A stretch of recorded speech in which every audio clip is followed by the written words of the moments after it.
Or the other part, which is just equally as bad, you treat them fucking 10 times worse than everybody else on the team. You're harder on them. You expect more from them. You use them to make an example so the rest of the team doesn't think you're giving them special treatment. This is gonna hurt. It's time for the Suffering Podcast. We all want our children to grow up and be good human beings. Our job as parents is to mold them, to guide them in the direction that we see is in their best interests, making sure that they have all the opportunities that we had and had not.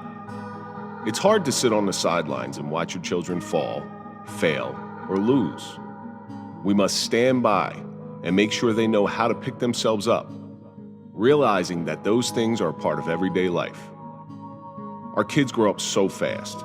Through instruction, we help them meet their goals and not our own, sticking to the mantra that a coachable kid becomes an employable adult. I'm Kevin Donaldson here with Mike Failce, and on this episode of the Suffering Podcast, we welcome back our very good friend, that's Bobby Crudele. We need a little extra time on this one, but we brought Bobby in because Bobby is so involved in his kids. We thought it would be nice to talk about the suffering of coaching your kids. I got to tell you, Bobby is one of my best friends from childhood. I won't hold it against him. But he's one of the best fathers I know. He's a great coach, and I think this is a good topic to bring you in. He's involved in everything his kids do. Bob, thanks so much, man. Hey, thanks for having me on. You canceled out about 50 times on us. Yeah, I'm a busy he's like guy. that. Very busy. Very, very busy guy. Very busy. Very, very busy guy. Before we get into any of this madness here, let's throw a big shout out to our marquee sponsor. That's Toyota of Hackensack. We don't trust anybody, but we do trust Toyota of Hackensack. So if you're looking for a car, go to toyotaofhackensack.com. Let them help you out. So, Bob, where do you even start? So I do want to throw a big shout out to Bobby. So for the longest time, Bobby, your 2 episodes, and I think it was like 65 and 66 that you did while we were on audio, were the top. They were the top. People love you. I was here? No. This was back in the old days. That was back in the day. In your basement? In my basement. I remember other things in the basement. I don't remember actually talking to you guys. Here we go.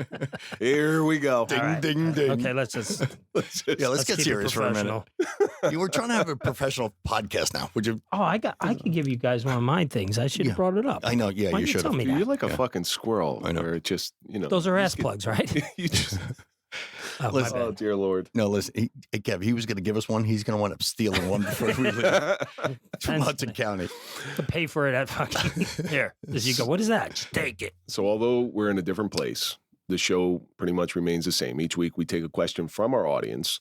This week's question comes from Zephyr, and it says, what is one lesson you've learned from your past transgressions that you feel your kids should know? Bob, you're our guest. Why don't you lead this one off? I'm going to say, which I have instilled, especially in my big guy. I got a 14, 15, and 17-year-old. You get to the point where you make mistakes. Everything's about decisions, right? You growing up, you make decisions, transgressions, whatever. I drank too much. I did this, I did that. I wasn't a good person at times. But the one thing I always did, I owned it. I absolutely was accountable my whole life for everything I ever did. I never made excuses. And that's one of the things that I try to tell my kids all the time. You're going to fuck up. You're going to make mistakes. People are going to look at you like you're the jerk off. Own it. And it goes away a lot faster than when you say, it was Mikey. He fucking was, I don't know why his pants are down.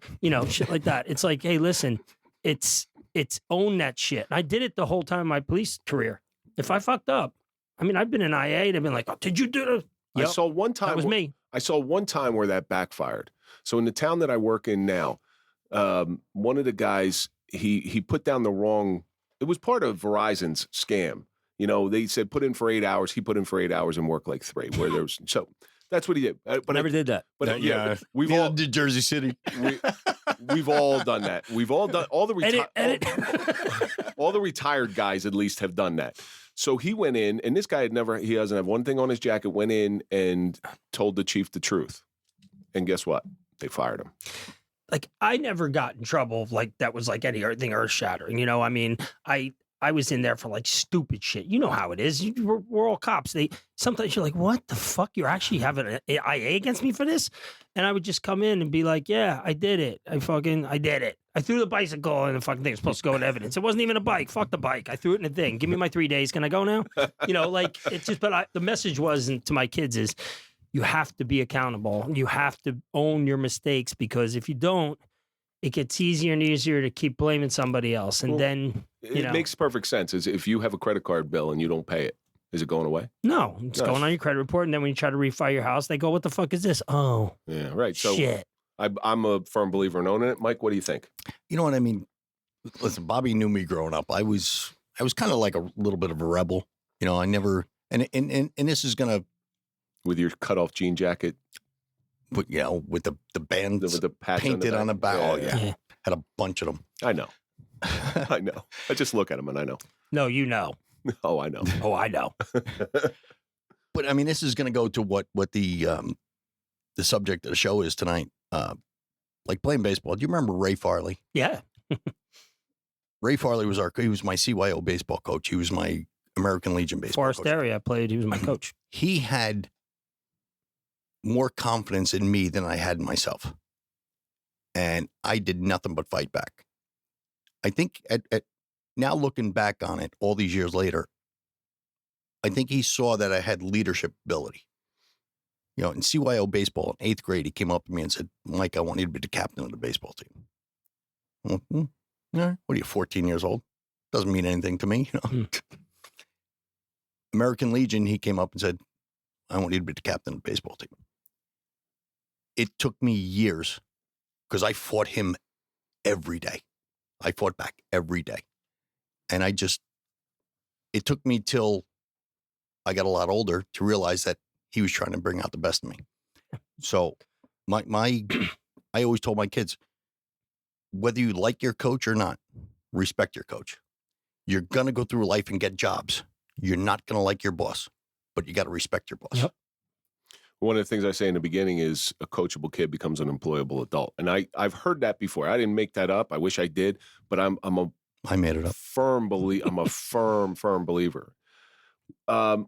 Unfortunately, my kids have witnessed a lot of my bad behavior. They were coming of age as I was just spiraling out of control mentally. And it wasn't until recently that I started to revisit those places of pain with my kids, mental pain with my kids, because the way I saw it, and I was coached through this, is if you visit those places of pain and confront your past, you can actually show your kids what a true miracle is, and a true miracle is a changed life. And I think we've all in this room, we've had that ability to show our children that miracle. And so my mental pain that I went through and my mental problems that I went through, those are the things I talk about with them, because there's going to be hurdles in their life. There's going to be times when they're up and they're down, and, the sun rises tomorrow and things like that. They're going to make mistakes, and they're going to believe, they're not going to believe in themselves. But if you go back to that place that's really uncomfortable and you're a changed person, you can show some people some really great things. But see, I mean, like both of your kids are at the molding age now too. So you got to show them, your transgressions. It could be a positive influence. You can absolutely. turn a negative into a positive. It's just, They also know daddy is fallible. Oh yeah. So daddy makes mistakes. He is not the end all be all. I'm a human being just like you are. You're going to make those same mistakes as well. Let me teach you the mistakes that I made in hopes that you don't make the same ones. I already made them. My youngest son, Shane, says this year, 8th grade, his last year in youth football. My wife was talking to him, and I was doing something. She says, "What do you think of Daddy as a coach?" He says, "He's the best coach." He goes, "in the entire league." Wow. She goes, "He's the best defensive coach. He knows offense better than the rest of the coaches. He's that good." She goes, "And I wish he could coach me the rest of my career." He goes, "And so does Ian. Ian feels the same way, but Ian won't tell him because he's just, other son's quiet. He doesn't say as much." But he goes, half of the high school team wants him to come up and coach. But, I can't. You know what I mean? But I'm just saying that was the biggest compliment. And I started thinking to myself, at least I did something for all those years, which was positive because I wasn't the best father. I was kind of absent. I was out there doing the job, but then the job was like, oh, extracurricular, this and that. And, and I wasn't there when I should have been, I mean, like, I'm just saying, I would come in 4 o'clock in the morning, that's how it is. And I wasn't that great of a dad. Like, I could have been much better, but I definitely made up for it in the last 3 years. So, that was. But Bob, I mean, my father was our coach when we were playing little kids football. Was playing little kids football. My father taught all of us so many life lessons just from being on the football field and in practice and everything else. Every time my father comes back to the Lyndhurst, North Arlington area, when people that we grew up with see him, I mean, they have nothing but the utmost respect for him because he taught us stuff when we were kids. Not only that, your dad's different animal. He's the guy that you really, he commands respect. He walks in the room. It's like, oh, Mr. Failce is here. It's not like, hey, Frank. It's like, that's what I say to the son. Hey, Frank. That's what he tells me all the time. He goes, no, I'm Frank. And I said, no, he says it to me all the time, too. I'm like, you're Mr. Failce. And you made me run gassers for. you remember that? Like, yeah, I didn't want to argue with the guy because I still think at 80-something years old, he'd punch me right in the jaw. Yeah, he's a tough guy. So, but anyway, Zephyr, thank you so much for sending that one and keep sending in your questions. We will try to get them on the air. But it is a nice segue into what I want to talk about tonight because we all have coached our kids and there's a lot of pain and suffering that goes into coaching your kids. I thought this was, you said anal. That's what you told me coming up the steps. Oh, no, afterwards. That's the way he lured you in. He said transanal. Andrew, we're going to need the button just to beep out some stuff. Do you actually do that? I listen to your show all the time. I don't hear any beeping out. Because most people behave themselves. This is just a little humor. People like that, I mean, they got to explore yourselves, people. Explore. No, but I know how involved you are with your children and the coaching of your children. And everybody thinks it's all good, but you sacrifice a lot of your other life for coaching your kids. But before we get into that, you said your one kid it's his last year of junior league football. He's done. You're done coaching him. Mm-hmm. What did it feel like walking off the field with him for the last time? I was emotional. Yeah. The bad part is that I did that last year. He got hurt in the last game, didn't he? We were in a championship game, and we were driving, and they had no answer for him. He's our quarterback, and I'll never apologize because my kids are good athletes. That's the one thing I'll never do. I'm not the guy that's like, oh, they're the greatest thing in the world. But and Kev, his wife was a very good athlete. She was awesome, actually. That's where they got their athleticism from. I'm a much better football coach. But I had a similar experience this year because the 8th grade coaches are all set, and so I coached my 7th grader for the last time. And there's a picture of him and I on the field for the last time together, and I remember turning to him going, hey, pal, this is the last time I'm going to coach you. And I remember getting that same, like, I'm starting to get choked up about it. I don't, like, it turns out I may actually coach him in 8th grade this year, but So you're a liar. But no, I'm not. No, actually not. Listen, it ruined it for me. It actually ruined it because we had a really good shot at winning that game. And we were driving, and we were down 1 point at that point. Your kid's hurt. You're worried about winning the game. He's running out of bounds, and he gets tackled from behind, and it tore like a really bad tendon in his foot. Didn't tear it, but it was almost torn. So bad that he couldn't. Like screaming on the field, I can't go out like this. I got to stay in, everything. So there was no like talk between me and him at that point. I just went over to him and I said, listen, you're done. Just sit back. And, it's going to unfold badly now. And he was at the game. Then the wheels came off because he's gone and our offense can't run without him. Listen, the other team knew that his son was the stud and they had to stop him. If you remember at the end of the game, the other team came across the field as he was sitting on the bench and they all like patted him on the back. That was a class move.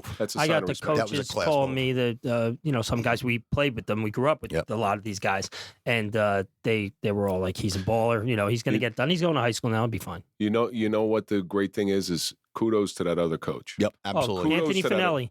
Yep. Tremendous. I'll always remember when I went over to the other sideline, those guys, they were like, sometimes, let's be honest, their best player went down.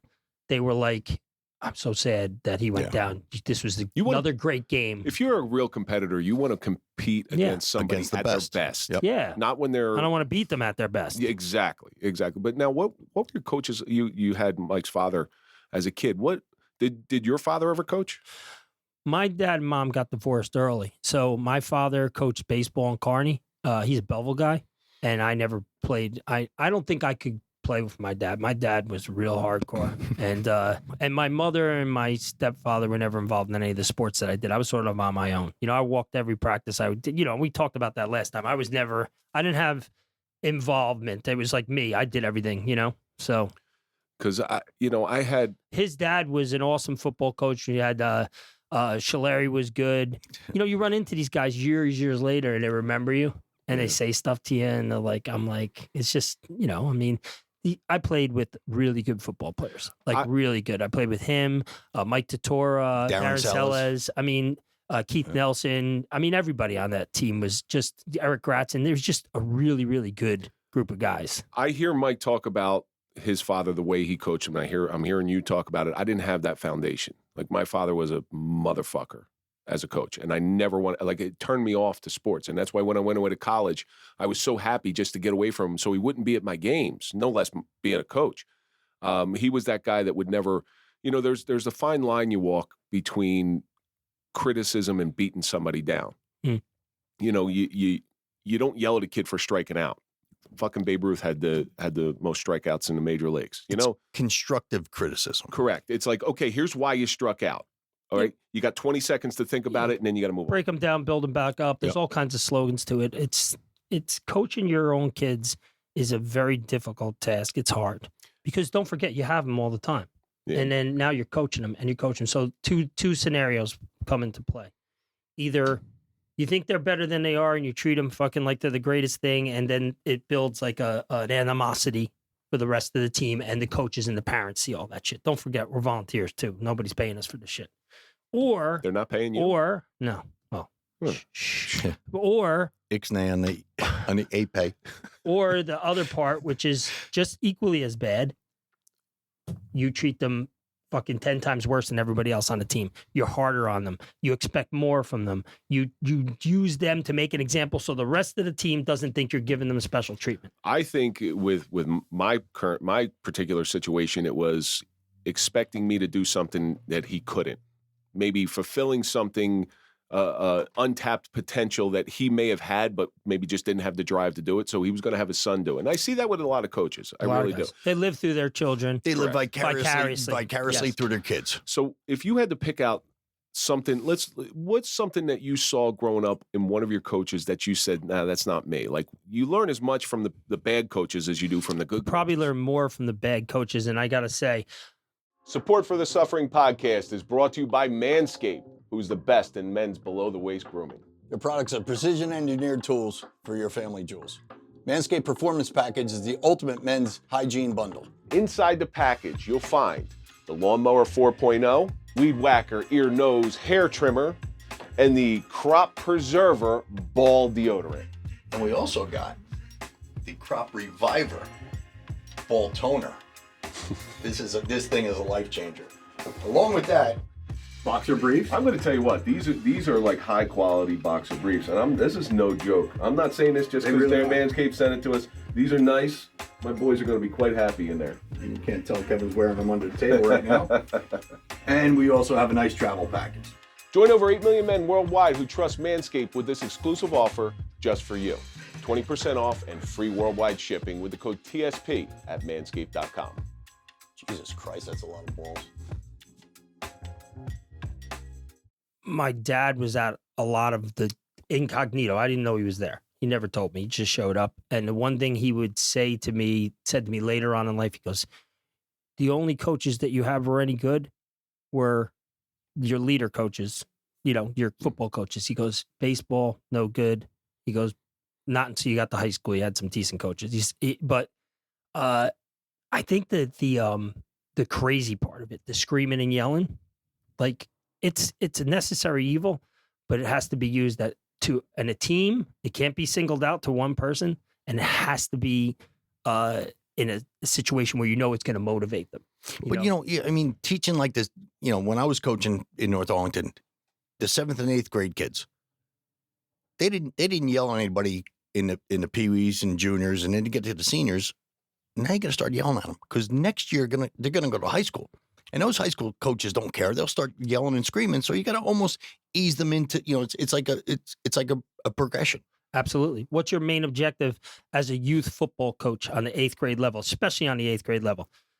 Everybody says, "Oh, winning, you got to win." No, it's get them ready for high school. Development. Yeah. Okay, you got to get them ready for high school. That means you better have a relationship with your high school. You better see, because most of those kids are going to that high school. They're not going to Bergen Catholic. They might think they are, but they're going to end up at North Arlington or Lyndhurst or Rutherford or wherever, right? And those are all good schools, all good programs. But you have to develop them. So it's all about development. If you happen to win in the process, that's gravy, and that's great. They get to experience that. But it's so much different if you're doing it the right way. A lot of these coaches just want to win. So they sacrifice the development part. Exactly. High school coach has a tough time dealing with that. My junior program did that. They put all their eggs into one basket with a quarterback. Quarterback's not going to the high school. He's going to a private school. Yeah. It's listen, I've been doing it a real long time. And one of my, I stopped coaching my kids young, because the guy who was running the program at the time that I took his place, but I coached with him all the way through, was Joe Witt. Joe Witt, Kearney guy, excellent quarterback for Kearney High, and a fantastic football coach. I guess my oldest was a peewee. He said, "Can you come up and coach seniors with me?" I said, "I really want to stay down with my son." He goes, "Why don't you come up with me and coach everybody else like you coach your son?" He goes, "Because you're a really good coach." He said, "You do things on a peewee level that the high school guys are doing." He goes, "Because I see you, you're 100 miles an hour. You want to, and that was my work ethic. I just wanted to be the best at it. I had more of a passion for coaching football. I ran basketball before that. I coached baseball, sports that I was actually good at. You know what I mean? There's nothing like coaching football. Football's the best. And it teaches so many life lessons, and there's so much more involved. But I can honestly tell you that I coach youth football like I'm a college coach. My practices are ran like they run practices at fucking Brown. You know what I mean? Everything is everything's scheduled. And that's the one lesson that I took from because I was the head coach I coached the JV, but I was the head coach of the clinic, which is 3rd and 4th. And so you get the most out of your practices if you schedule it.